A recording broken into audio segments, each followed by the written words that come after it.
Hola, ¿qué tal? Bienvenue pour une nouvelle vidéo sur la chaîne Zeta Lingua. Je reviens après une petite pause depuis la fin de l'année 2023 et cette semaine je reviens avec une nouveauté, vous l'entendez, une vidéo en français. J'ai décidé à partir de cette année d'alterner les vidéos en espagnol et des vidéos en français. Les vidéos en espagnol vont continuer à être présentes sur ma chaîne pour vous aider à acquérir l'espagnol de manière naturelle, mais toutes les 2 semaines, je ferai aussi une vidéo en français pour parler de questions que peuvent se poser les personnes qui veulent apprendre l'espagnol pour partir vivre en Espagne, comment apprendre l'espagnol, comment s'installer en Espagne, etc. Si vous avez des questions, si vous-même vous envisagez de partir vous installer en Espagne, n'hésitez pas à me poser ces questions dans les commentaires et je pourrai vous répondre dans une vidéo dédiée. On y va tout de suite pour la première vidéo en français de cette année. Et cette année, puisque nous sommes en janvier, début de l'année, mois des bonnes résolutions, je voudrais vous parler de comment apprendre l'espagnol en 2024. Puisque si vous tombez sur ma chaîne, si vous la découvrez, c'est un signe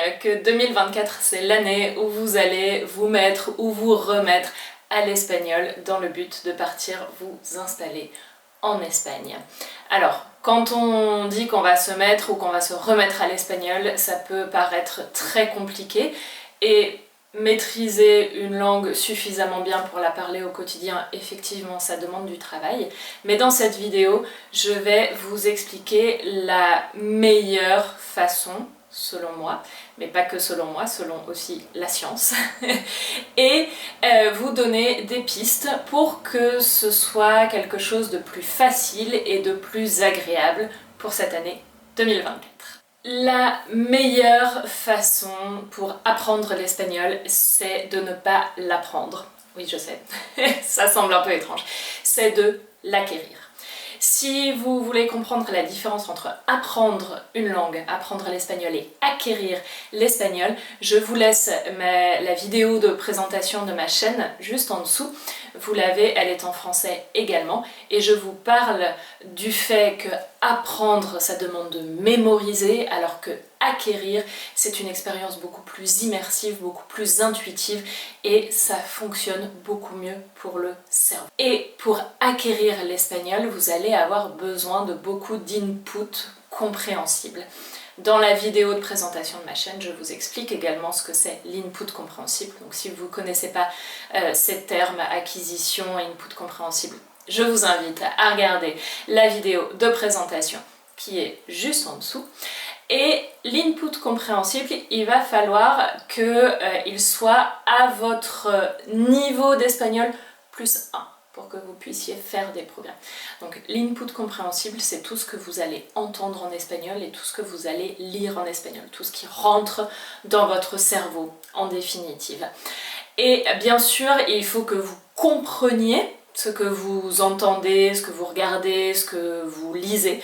Donc par exemple, si vous regardez une série en espagnol, c'est très bien de regarder des séries en espagnol, mais si vous comprenez rien, si vous avez besoin des sous-titres en français, c'est pas utile pour votre acquisition de l'espagnol. Donc c'est bien de regarder des séries en espagnol, je vais pas vous dire de pas le faire, mais c'est pas comme ça que vous allez progresser en espagnol si votre niveau est vraiment en dessous du niveau de débit de parole et de vocabulaire de la série. Donc qu'est-ce que vous allez faire? Vous allez chercher des contenus, des choses en espagnol qui sont à votre niveau plus 1. L'idéal, c'est de comprendre environ 80% de ce que vous regardez ou de ce que vous lisez. Donc par exemple, vous allez regarder les vidéos qui sont sur ma chaîne. Si vous comprenez entre 70 et 80%, c'est parfait. Vous allez progresser rapidement. Vous allez pouvoir chercher d'autres chaînes en espagnol, je veux dire sur YouTube, il y en a énormément, des podcasts en espagnol et également des livres. Il y a beaucoup de livres qui sont écrits, de romans qui sont écrits pour les apprenants d'espagnol. J'ai une vidéo là-dessus et un article de blog également que je vous mettrai en dessous dans la barre d'infos.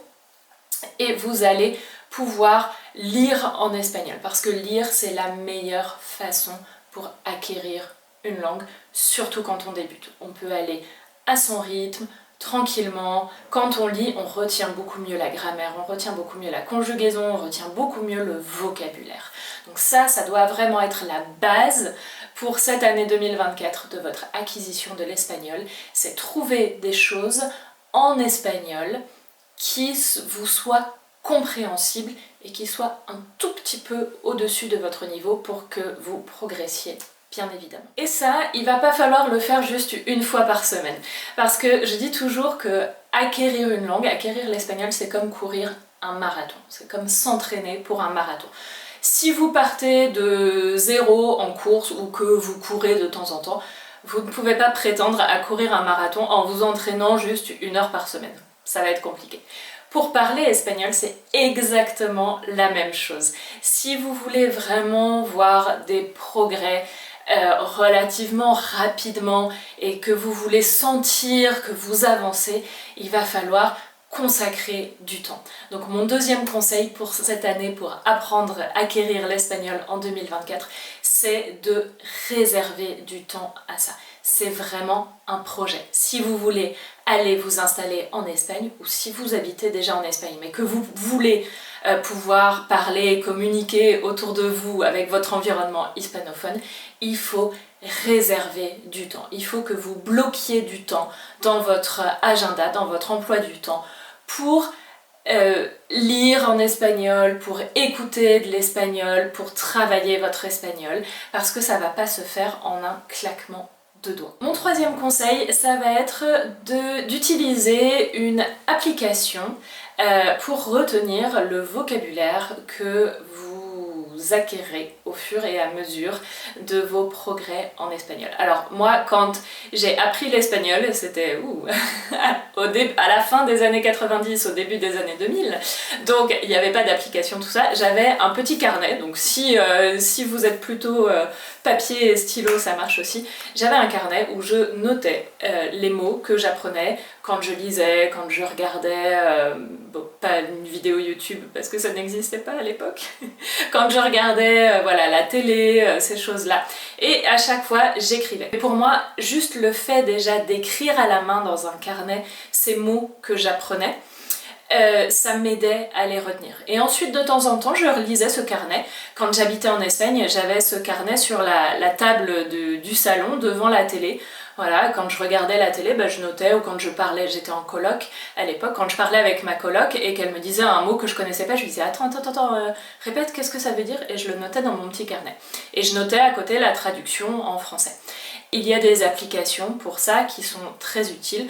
Donc moi notamment j'utilise avec mes apprenants, j'utilise Quizlet. Il y a aussi une application qui s'appelle Memrise. Il y a d'autres applications, j'en suis sûre. Et sur Quizlet, vous pouvez faire des petites cartes où vous allez noter d'un côté le mot en espagnol, de l'autre côté la traduction en français. Et ensuite, il y a plusieurs fonctionnalités pour travailler ce vocabulaire. Ne notez pas absolument tous les mots que vous voyez, surtout au début, parce que sinon vous allez être noyé. Notez vraiment les mots qui vous semblent importants. Et quand vous êtes, je sais pas, dans les transports en commun, dans la salle d'attente du médecin, où on a tous des moments morts comme ça, où le premier truc qu'on fait c'est sortir son téléphone portable, et au lieu d'aller sur Instagram, sur Facebook ou je sais pas quoi, vous ouvrez votre application et vous révisez votre vocabulaire. C'est du vocabulaire que vous aurez appris en contexte, et ça c'est extrêmement important. Ne cherchez pas des listes de vocabulaire à apprendre par cœur parce que ça, vous n'allez jamais les retenir.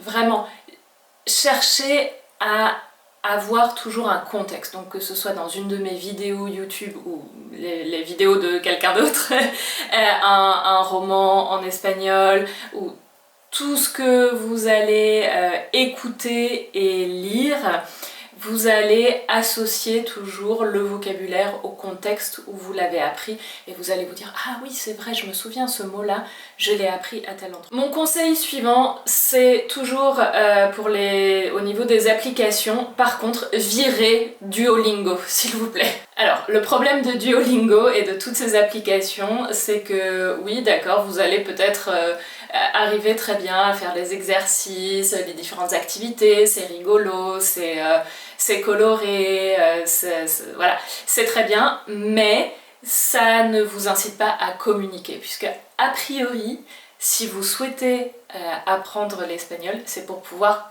le parler, c'est pour pouvoir communiquer. Quand vous habiterez en Espagne, ou si vous êtes déjà en Espagne, c'est pour pouvoir communiquer avec les gens autour de vous, pour comprendre ce qu'ils disent, pour leur parler également. Et le problème de Duolingo, de tout ça, c'est que c'est pas un humain en fait en face de vous. Donc la communication, elle est extrêmement limitée et elle va seulement dans un sens. C'est l'application qui vous parle. Si vous voulez, si vous aimez utiliser Duolingo, ce genre d'application, ok. Mais ne basez pas votre apprentissage de l'espagnol là-dessus parce que ça ne fonctionne pas. Ce que vous pouvez faire également, quand vous avez atteint un niveau, on va dire, intermédiaire, donc fin de A2, B1, si ça vous parle, c'est de chercher quelqu'un sur soit un groupe Facebook, soit il y a des applications également, notamment une application qui s'appelle Tandem, de chercher un hispanophone qui apprend le français pour faire un duo, un tandem linguistique, un échange linguistique. Ça, c'est extrêmement motivant. Essayez de trouver quelqu'un qui a plus ou moins le même niveau que vous et une fois par semaine, par exemple, vous vous retrouvez pendant 1 heure, soit physiquement si vous habitez près l'un de l'autre, soit par internet, par WhatsApp, par Zoom, etc. Et vous papotez en fait pendant une demi-heure en espagnol, une demi-heure en français, et vous allez vous motiver l'un et l'autre, ou l'une et l'autre, comme ça, et vous allez pouvoir progresser. Ne faites pas ça si vous êtes débutant, parce que bien évidemment, si vous êtes débutant, vous n'allez pas pouvoir parler la langue. Vous avez besoin d'abord d'intégrer, vous avez besoin d'écouter énormément d'espagnol et de lire, et j'insiste vraiment sur l'importance de la lecture parce que c'est vraiment le meilleur moyen pour progresser dans une langue. D'abord, vous avez besoin d'acquérir et d'intégrer beaucoup d'espagnol pour ensuite pouvoir le parler. Je vous conseille de débuter de faire ça quand vous avez déjà un niveau qui vous permet de tenir une conversation relativement bien. Et mon dernier conseil, si vous voulez réellement progresser en espagnol et acquérir l'espagnol en 2024, eh bien c'est de prendre des cours d'espagnol, notamment avec moi, puisque c'est vraiment la meilleure façon de progresser. Puisque moi, ce que je fais dans mes cours, c'est que j'applique tous les conseils que je viens de vous donner et je vous fais également gagner du temps, puisque là, vous n'avez plus besoin de chercher toutes les ressources, chercher les vidéos, les podcasts, les romans, vous n'avez pas besoin de chercher quelqu'un avec qui avoir une conversation, vous n'avez pas besoin de chercher tout le vocabulaire que vous allez apprendre, que vous allez retenir, etc. puisque je fais tout ça pour vous pendant le cours. Je sélectionne des ressources qui sont à votre niveau, qui vont vous permettre de progresser, qui sont motivantes également, qui sont intéressantes. Je vous parle en espagnol pendant tout le cours, même si vous êtes au niveau débutant, je parle de manière compréhensible, je m'adapte à votre niveau, à vos centres d'intérêt, à votre rythme d'apprentissage et je vous motive également, puisque ça peut être parfois difficile de garder sa motivation. Je vous motive, on se bloque 1 à 2 cours par semaine et vous savez que c'est votre créneau où vous allez acquérir l'espagnol. Si vous commencez maintenant en janvier 2024, d'ici la fin de l'année, vous allez voir des progrès vraiment extraordinaires et vous allez pouvoir communiquer en espagnol dans votre vie de tous les jours en Espagne. Dites-moi en commentaire pourquoi est-ce que vous voulez acquérir l'espagnol, qu'est-ce qui changerait dans votre vie si si vous pouviez parler espagnol couramment. Et n'oubliez pas de télécharger mon guide pour vous intégrer en Espagne, 4 étapes pour devenir un ou une locale. Je vous laisse le lien juste en dessous. J'ai écrit ce guide en me basant sur mon expérience de française qui vit en Espagne et je vous parle de 4 étapes pour vraiment vous intégrer et pouvoir vivre votre vie à 100% en Espagne et en espagnol. On se retrouve la semaine prochaine pour une vidéo en espagnol cette fois-ci. Hasta luego!